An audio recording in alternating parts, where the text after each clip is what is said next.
Hi, and thank you for joining me for another video. And friends, this week's Parsha is Parashat Tavo. And friends, the Parsha begins with the Israelites being prepped before entering the land of Israel. And friends, we can't forget who these people were. They weren't the generation that experienced Abdut Mitzrayim, the slavery in Egypt, or even Yetziat Mitzrayim, the exodus from Egypt. No, friends, they were the generation that learned from the previous one. And this is a point and a notion that Torah does not fail to make, that sometimes what needs to be done cannot always be done or accomplished in one lifetime, and sometimes not even in 5 lifetimes. That perhaps if your time has passed and you didn't do all that you could have done in this life, you could at least equip your children with the tools they'll need to finish the job. And really, friends, I would say that this is the overlying theme in this Parsha, the notion that in Judaism, giving back means paying forward. Or if you can't pull your own weight ethically, don't fight against those who do. And most importantly, remember that those who came before you had to suffer to get you where you are today. And this is what must have been going through the minds of this generation about to enter the promised land. That they will not repeat their fathers' mistakes. Why? Because if they do, their fathers would have ultimately have suffered in vain.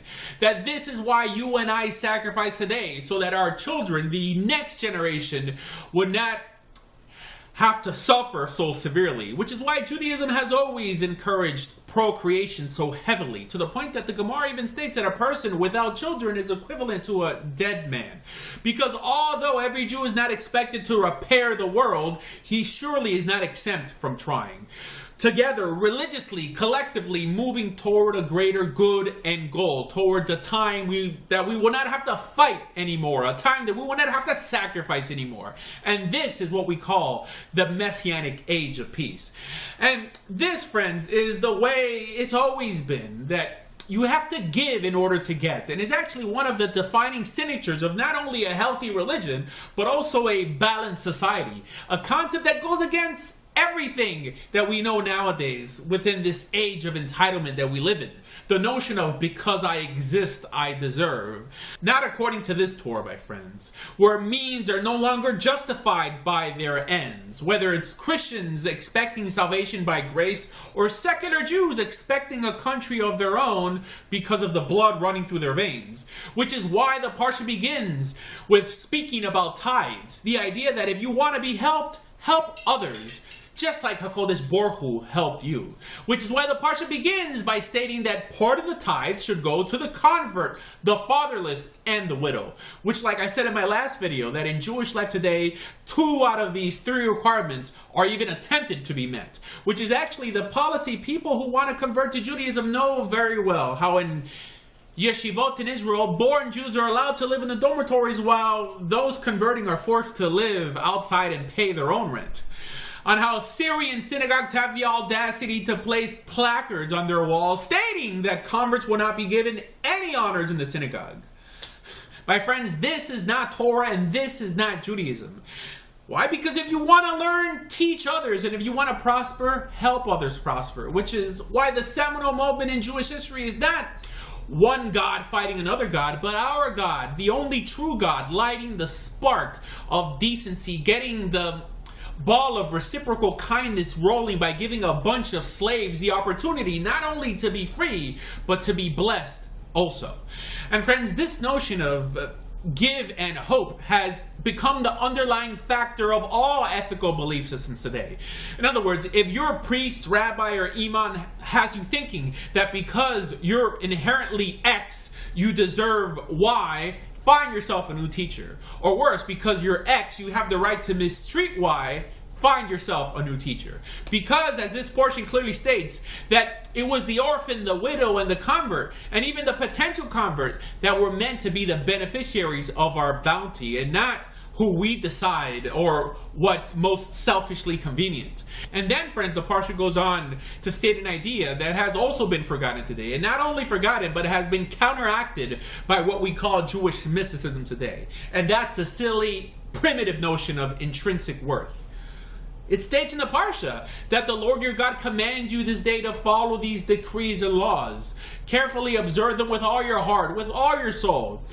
You have declared this day that the Lord is your God, and that you will walk in obedience to him, that you will keep his decrees, commands, and laws, that you will listen to him, that the Lord has declared this day that you are his people, his treasured possession, as he promised, that you are to keep all his commands. He has declared that he will set you in praise, fame, honor, high above all the nations he has made, and that you will be a people holy to the Lord your God as he promised. What's this teaching us? Friends, this is teaching us that he will only keep his promise if we keep our promise. Teaching us today that no one, no matter who your mother happened to be, is special or chosen by God for anything if not because of what we believe and how those beliefs guide our behavior. And then, friends, and only then, once we've entered the realm of reciprocal ethics, of expecting only because we first gave, are we any use to the Almighty who was the first to give anything, solidifying it in this book so that every generation, every man and woman could open, read, and say the words, as it says in Tehillim. What is man that you're mindful of him, or the son of man that you care for him? And what? And begin the process all over again, and understand that all this was only given to us for the betterment of humanity. And even in the second paragraph, we see that the Parsha continues on the same theme. It states that Moses and the Levitical priests said to all of Israel, "Be silent and listen. You have now become the people of the Lord your God. Obey the Lord your God and follow his commands and decrees that I'm giving you today." And again, friends, this is reminding us that the Israelites only became special to the Almighty only when they committed themselves to keep his commands. Wow, can you imagine it? A religion that lets you determine how valuable you are by how you behave? How far we've fallen, friends. And in case someone would assume that they'll just keep commands in public and in secret they'll live like a pagan, the Parsha in the second paragraph goes on to list the curses that will inflict someone who sins when they think that no one's watching. And this notion of cursing is something that many in our modern day world have a problem with. They'll say that if God really loved us, why would he ever curse us, no matter what we did? And this, my friends, is a result of having a religion full of individuals who don't know what they believe, and worse, don't know why they believe it. And any attempt to explain it to them from a purposeful perspective gets the all familiar, "Oh, that sounds Christian." And all this is really the result of rabbis who overemphasize spirituality over practical ethics. Why? Because spirituality and the mystical actually feed on the rational and the purposeful. In other words, spirituality teaches one to look within, while Torah instructs us to look outside of ourselves. Because, friends, it actually works the other way around also. And that's that you can't love God or understand his love for you unless you first begin to love the righteous who suffer around you. Which is why the Rambam writes in Sefer HaMitzvot that one only loves God to the extent that one cares to bring others to him also.